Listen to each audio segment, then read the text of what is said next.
Hi viewers, new and old. Today we're going to be discussing What if Thanos snapped the other half, part 3, picking up from where we left off.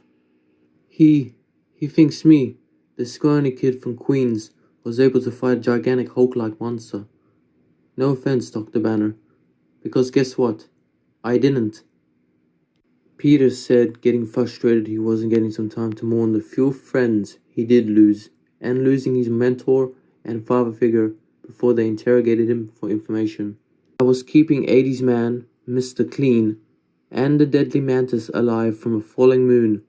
Wanna talk to someone who fought him? Their names are both on the list.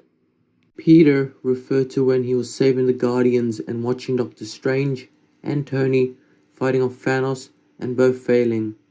Even then, it wasn't much of a fight until that bleaker sergeant guy gave up. There was no fight, because he's unbeatable.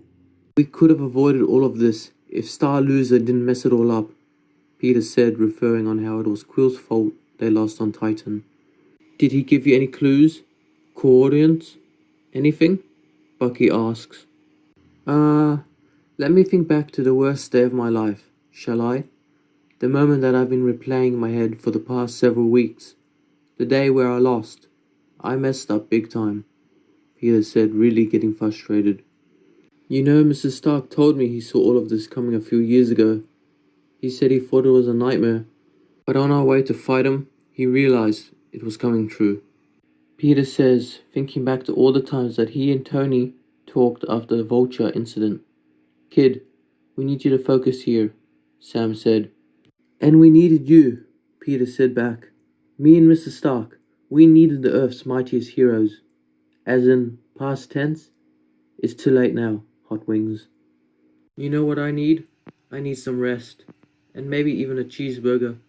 I've got a craving for a cheeseburger, Peter says, getting out of his wheelchair.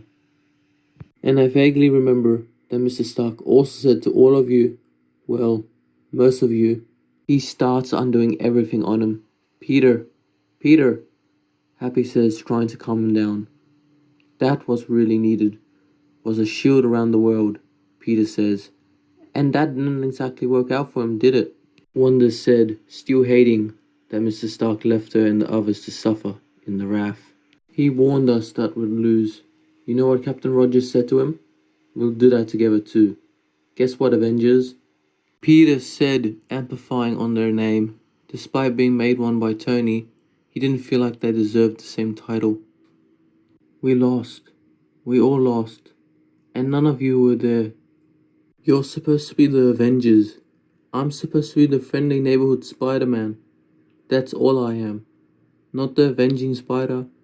Not the world-saving Spider-Man. Not the galaxy-defending Spider-Man. The friendly neighborhood Spider-Man.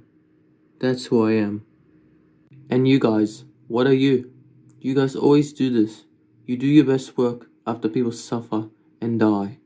Because I interfere before things get messy. You guys only get interested when bad things happen. You're the Avengers, not the pure Avengers, right? Peter says. You've made your point, Peter. Just sit down, okay? Happy said, never seeing this side of Peter before. No, here's my point. She's great. She gets a pass in my book, Peter says, looking at Carol, who hasn't said much since she saved them. She's the only one I've seen actually do something. A fresh in your face in the room of failed wannabes.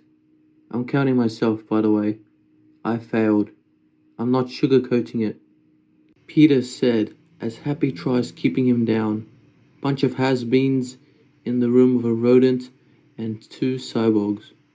I've got nothing for you, Cable, Peter says to Bucky. I can break the fourth wall too, Deadpool. I got no coordinates, no clues, no strategy, no options, nothing. Zip, zero, nada. No trust heroes. Peter grabs a nanotechnology Iron Man suit and hands it to Sam. Here, you take that. You find him, put on the most advanced suit of armor in history, and you hide. Because there's no stopping him. He falls on his knees. Peter, Happy says, trying to help him up. I'm fine. Peter says, and he faints. In the medical wing, Bruce is checking up on Peter with May, who was able to find her way. Happy walks out of the room to the others. They gave him a sedative. He'll most likely be out for the rest of the day. Nebula mentioned that he had a fast metabolism, so they're doing what they can, so he can rest. You guys take care of him. I'll bring him in. Coranda licks her when I get back, Carol says, and walks away. Where are you going? Fury asks her. To kill Thanos, she answers as the others walk after her. Hey, we usually work as a team here, Wanda says. We understand that it's more of your territory up there, but this is our fight too, T'Challa says. You even know where to find them? Sam asks, leaning against the doorway. I know some people who might, Carol says. Don't bother, Nebula says, and they all face her. I can tell you where Thanos is, she says. And you didn't mention it earlier because? Asked the confused Shuri. The kid needed help. Thanos could wait until he was treated, Nebula answers. When did you become sentimental? Rocket asked. Spending weeks in a tin can with a hopeful child does that to you.